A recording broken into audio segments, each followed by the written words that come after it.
Allowing the legs to sink into the ground. Allow the pelvis to sink into the ground. Allow the shoulder blades to sink into the ground. Allow the back of the head to just lay comfortably and slowly give its weight. And in your mind's eye, which one is the heaviest? The feet, the hip, the shoulders, or the head?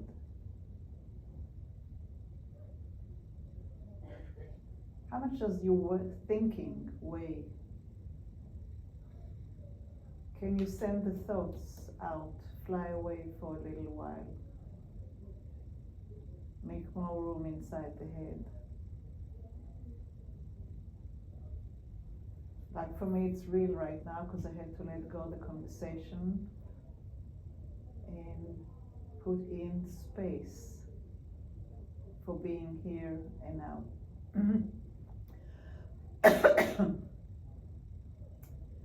We're going to take the right leg and we're going to bring it up to standing. And we're going to take the right hand and we're going to cross it over the chest and we're going to put it somewhere on the left shoulder, beginning of the left arm. And we're going to slide the right hand on the left arm towards the elbow and back. And as you're sliding your fingers all the way into the palm of the hand, you are peeling the right side of your back off the floor.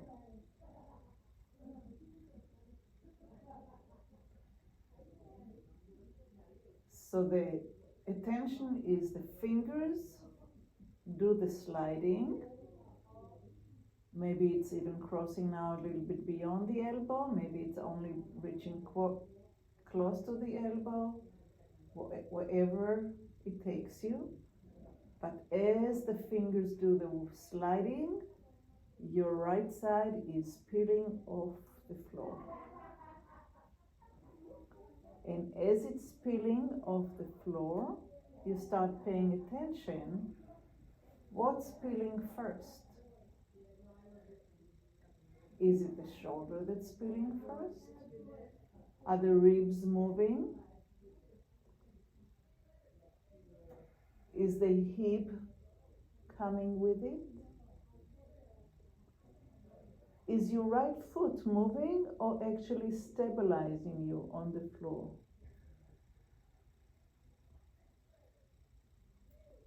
And as with all classes, start getting curious and do different things. Maybe slide the fingers and lift the pelvis first, and then the shoulder. And decide, does it feel good?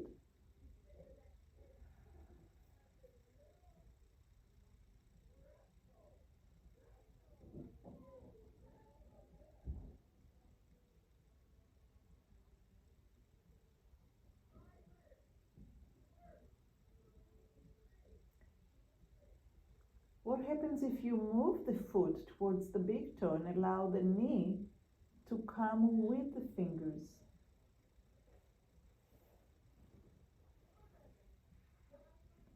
What happens if you start with the head, with the eyes, walking with, sliding or gliding with the fingers, and not the shoulders starting?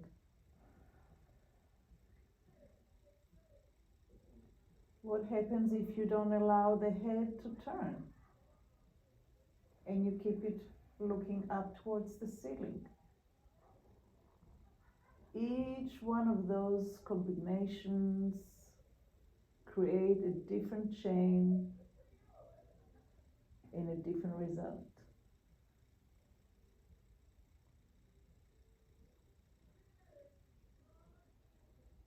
And when we live in dogma, there's right and wrong, there's black and white, But if we allow the walls to kind of break down and separate and melt away, and we stay with the curiosity and with the possibilities, so many more variations and abilities are coming into the surface.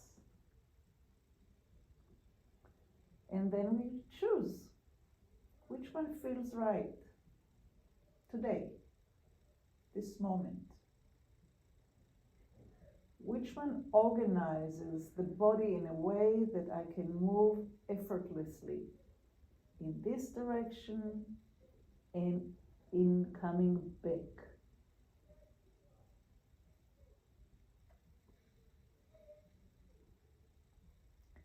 And the next time, allow the right knee to follow the fingers and the sliding of the hand, and allow the eyes to go, and allow the head to go, and allow everything to go until you're rolling to your side and maybe even towards your belly. Don't force it, but I'm just giving you the possibility of where it can take you.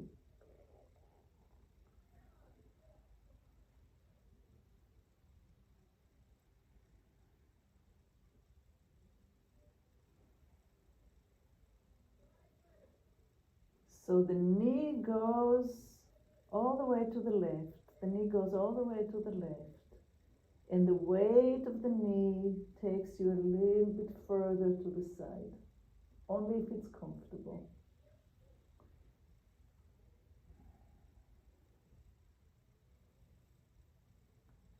And the next time, you go with the knee and the hand and the eyes and the head and stay on the side.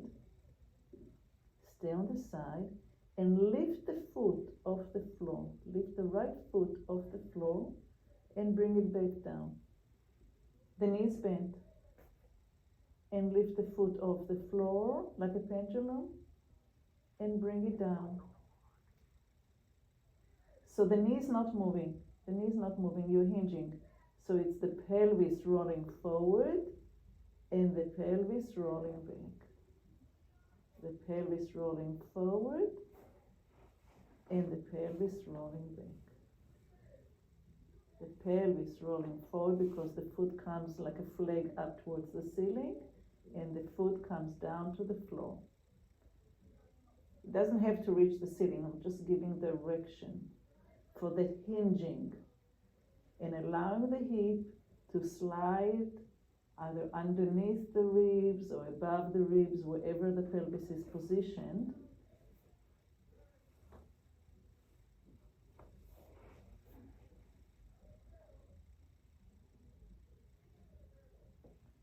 And when the foot is going up and down, does the hand move forward and back?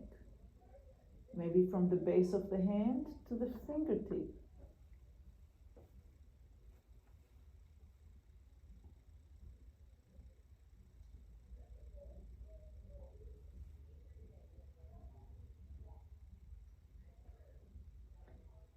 And stay on the side. Allow the foot to hang off the floor. The knee is kind of resting on top of the other leg. But the foot is off the floor. And now take your right hand, which is the top hand, and make circles around the left hand. Circle around, that's it. Circle around the left hand. And notice how your ribs are moving and the pelvis is making a circle. The top of the ilium, the bone that's on top, is making the same circle that your hand is making around your left hand. And see if you can change the direction of the circle. So we're going counterclockwise. Have your hand on the floor so it's as little as effort as possible. Your shoulder is moving, your ribs are moving, your hip is moving, your leg attached to the hip is moving. And let it all go. Roll back to your back, straighten your right leg.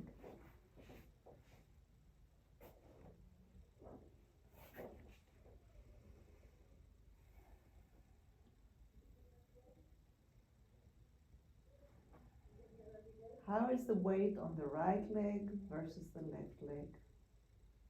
How clear is your heel touching the ground on the right and on the left? How is your shoulder blade finding the floor on the right and on the left? Is there more contact of your right side?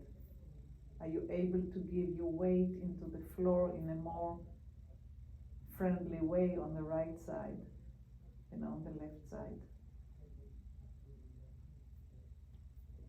How is your right side of your head feeling? The space inside where the thinking, where the consciousness is.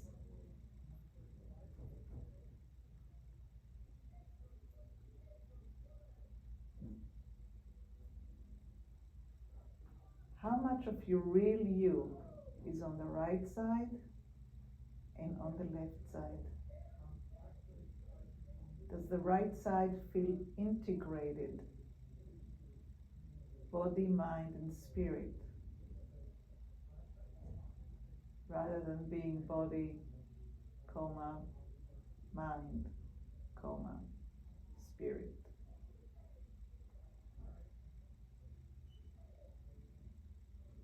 And let's take another minute to just sense it, feel it,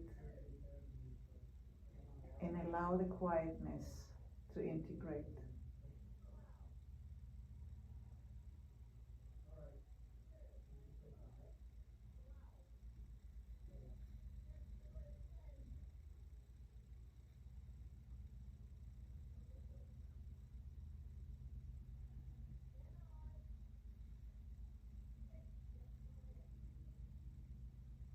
And very slowly and gently, we're going to do the other side. So you're going to lift your right leg and you place your foot on the floor with the knees facing up the ceiling. You're going to take your left hand and you're going to bring it over the chest towards the right shoulder, and you're going to start sliding the fingers towards the elbow or beyond, depending on what your body is able to do on this side. And again, with curiosity of a young child, you try to slide on the outside of the arm, on the top of the arm, on the inside of the arm, and you see how it affects nuances. How is touching your own skin feels. We usually don't stroke ourselves. We kind of, in our society, we wait for someone else to give us the stroke or the hug or the touch, the pet. Can you reassure yourself by gliding, I'm here? And what does it feel? Is it scary? Is it uncomfortable? Is it loving? And what are you doing with your eyes? Who is leading? The eyes, the head, the shoulder, the hip? Are you going one thing after the other, sequential? Are you starting from the top? Are you starting from the bottom? Are you pushing your foot into the floor to help the pelvis come off the floor? Are you starting from the pelvis?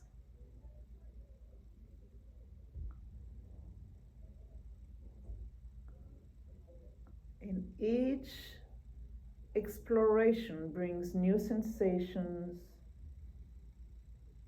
new coordination,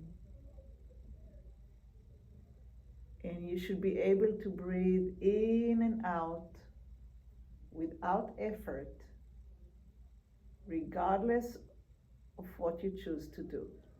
And if you feel that you're stopping the breath, that means that exploration creates an extra tension that's not really needed.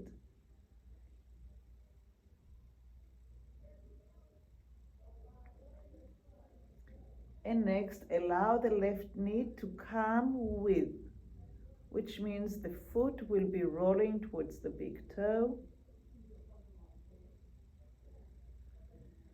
And see if that takes the fingers a little bit further. And can you come back?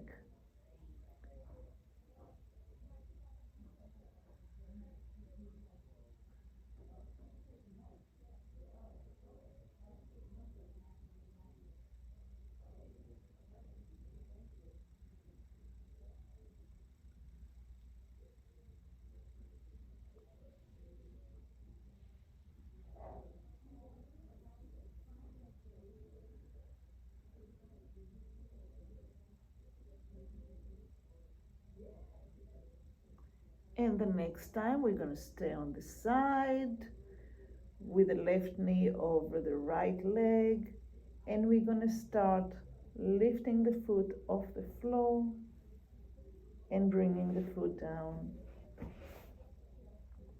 Feeling how that pendulum rolls the pelvis on the right side from front to back, and the left pelvis is moving forward and back, and the left hand is gliding on the other hand, on the bottom hand, forward and back, from wrist to over fingers, and is creating that flag, that pendulum on this side, creates different sensation that you had on the other side. Is it easier? Is it harder? And talk to yourself and say, like, for me, doing this, I can do it pretty easily, but I feel a lot of tension building up in my right arm.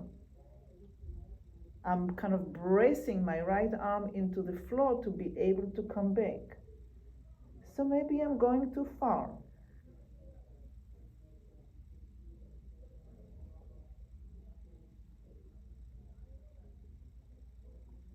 This is the time to really not succeed, but be kind and find what are the limitations and why.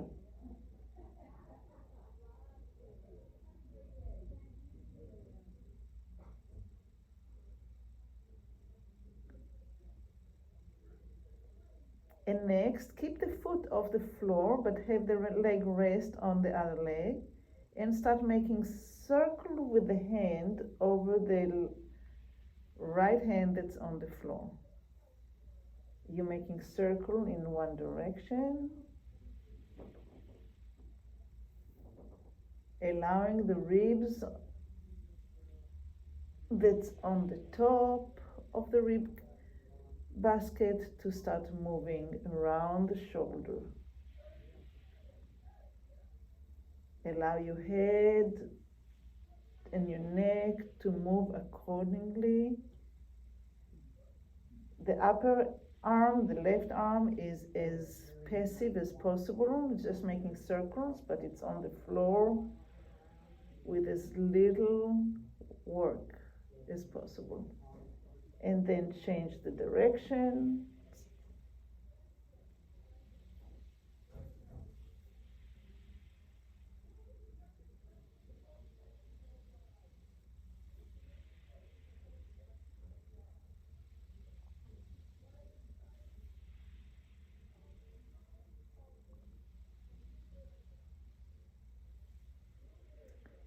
And then roll to the back and allow your body to spread. red.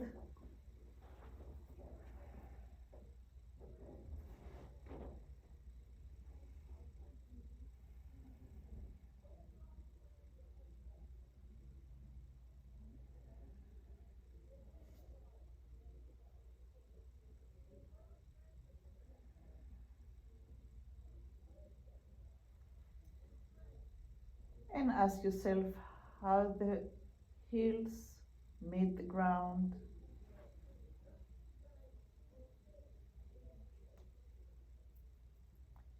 How's my pelvis meeting the ground?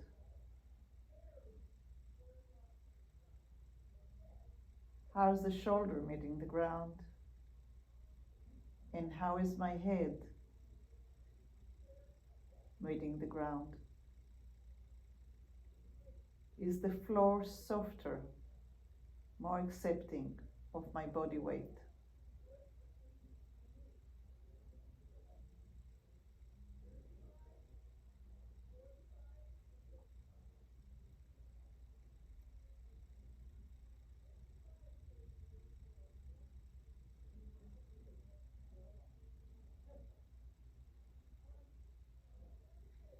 And when you're ready, roll to a side and from the side to a sitting position. And I think that we'll conclude.